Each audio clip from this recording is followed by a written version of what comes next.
Hi welcome to next video. ఇవాళ అయితే మనం బచ్చలాకు రోటి పచ్చడి చేసుకుందాం.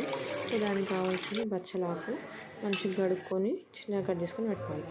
ఒక చిన్న కడాయిలో కొన్ని మిర్చీలు మీకు తగినట్టు ఆకును పట్టేసుకోవాలి. కొంచెం శనగపప్పు, కొంచెం మినపప్పు లైట్గా వేయించుకోవాలన్నమాట. కలర్ చేంజ్ అయ్యేంత వరకు వేయించుకొని పక్కన పెట్టుకోవాలి. అండ్ నెక్స్ట్ కడాయి పెట్టుకొని కొంచెం ఆయిల్ వేసుకొని అందులో బచ్చలాకు వాటర్ తీసేసి వేసేసుకోవాలి. వేసేసుకున్న తర్వాత కొంచెం మగ్గిన తర్వాత ఉల్లిపాయలు అట్లనే వేసేసుకోవాలి. వేసుకొని అవి కూడా వేసుకున్న తర్వాత జీలకర్ర ధనియాలు వేసి కలపాలి.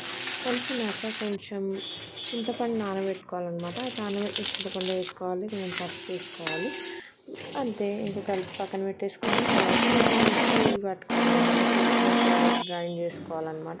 చేసుకున్న తర్వాత ఈ వేయించిన బచ్చలాకు మిశ్రమాన్ని కూడా అందులో వేసుకోవాలి.